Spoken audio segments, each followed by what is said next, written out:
Has he gone to one funeral of one dead person who died of fentanyl poisoning? I think now let's bring in Senator Roger Marshall, who sits on the Homeland Security Committee. Roger, Senator, good to see you.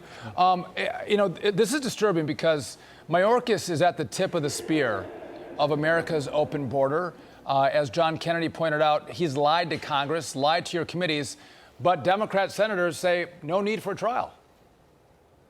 Yeah, today the senators on the Democrat side just set the Constitution on fire. They just gutted the Senate of any power in this checks and balances of powers that the Constitution describes. That the Senate was just neutered for all practical purposes. We can no longer impeach a sitting president is what the future looks like. Look, Alejandro Mayorkas, of course, is responsible in my heart, the 250,000 people who have died from fentanyl poisoning. So all 51 Democrats voted to shut down this trial. That's a vote to keep the border open. It's a vote to say to Lake and Riley's family, we don't care about your loved one. And I just hope and pray that when the real trial comes on November 5th, the good people from Montana and Ohio and other states that are in these purple districts and purple states, that they're paying attention as well. But this is a sad, sad day in history for checks and balances in Congress and with the executive branch.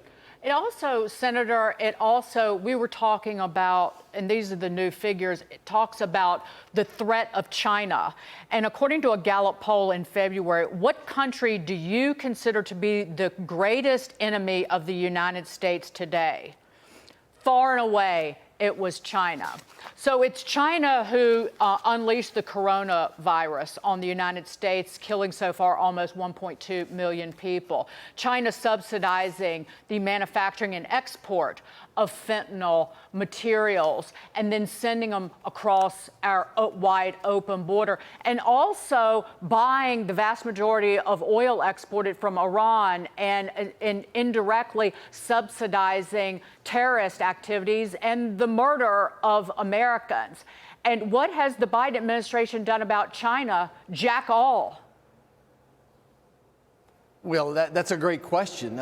Instead, they continue to feed the beast. Look, there's $300 billion of trade between America and China. But to your point, the CCP actually makes the fentanyl precursors in their own laboratories. They hand it over to the Chinese triad. They bring them across the oceans, give them to the cartel. Then the cartel turns it into fentanyl tablets and distribute it. And from your earlier story, I wanted to talk about these weed farms.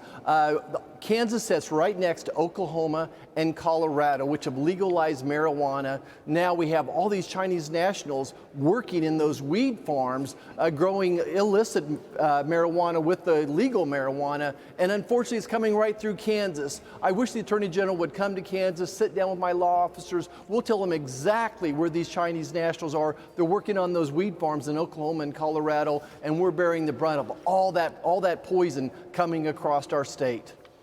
And it is poison coming across the state. You know, Senator, you never think that Ronald Reagan or Ford or Carter or Nixon would have allowed this many Soviets to come across our border in the 70s or 80s. But here, Joe Biden thinks it's fine to let the Chinese come into our country real quick.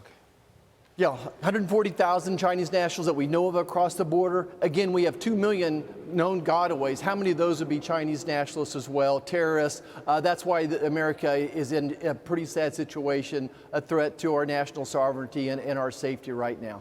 No doubt. And these Chinese keep trying to gate crash our military installations and other military bases, more than 100 in the last few years. Senator Roger Marshall, thank you so much.